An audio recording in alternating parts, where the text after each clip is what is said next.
Big boss ಮನೆಯಲ್ಲಿ ವಾರದ ಟಾಸ್ಕ್ಗಳ ಬಳಿಕ ಅಸಲಿ ಆಟ ಶುರುವಾಗಿದೆ.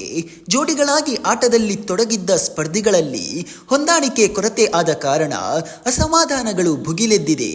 ಹೌದು, ಇಷ್ಟು ದಿನ ಮನೆಯಲ್ಲಿ ತಮ್ಮಷ್ಟಕ್ಕೆ ತಾವು ಸೈಲೆಂಟ್ ಆಗಿದ್ದ ಧನ್ರಾಜ್ ಮೋಕ್ಷಿತಾ ಅವರ ಮೇಲೆ ಗರಂ ಆಗಿದ್ದಾರೆ. ಈ ವಾರ ಯಾರು ಕಳಪೆ ಆಟ ಆಡಿದ್ದಾರೆ ಎಂದು ಸ್ಪರ್ಧಿಗಳಲ್ಲಿ ಕೇಳಲಾಗಿದೆ. ಇದಕ್ಕೆ ಮೋಕ್ಷಿತಾ ಅವರು ತಮ್ಮ ಪಾರ್ಟ್ನರ್ ಆಗಿದ್ದಂತಹ ಧನ್ರಾಜ್ ಅವರ ಹೆಸರನ್ನು ಹೇಳಿದ್ದಾರೆ. ಇದಕ್ಕೆ ಧನ್ರಾಜ್ ಸಿಡಿದೆದ್ದಿದ್ದಾರೆ.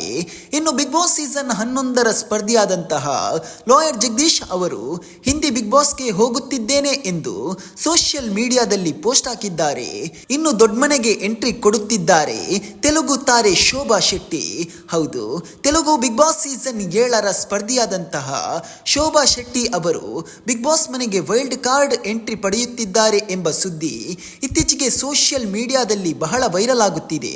ಹೌದು, ಬಹಳ ಚುರುಕು ಮಾತನಾಡುವ ರೀತಿ, ಬೇರೊಬ್ಬರ ಮೇಲೆ ಡಿಪೆಂಡ್ ಆಗದೆ ಆಡುವ ಕೆಪಾಸಿಟಿಯುಳ್ಳ ಸ್ಪರ್ಧಿಯಾಗಿದ್ದಾರೆ ಶೋಭಾ ಶೆಟ್ಟಿ. ಸ್ನೇಹಿತರೆ, ಈ ವಿಷಯದ ಬಗ್ಗೆ ನಿಮಗೇನನ್ನಿಸುತ್ತದೆ ಕಮೆಂಟ್ ಮಾಡಿ. ಹಾಗೂ ಇಂತಹ ಬಿಗ್ ಬಾಸ್ ಅಪ್ಡೇಟ್ಗಳಿಗಾಗಿ ನಮ್ಮ ಚಾನಲ್ ಅನ್ನು ಸಬ್ಸ್ಕ್ರೈಬ್ ಮಾಡಿ.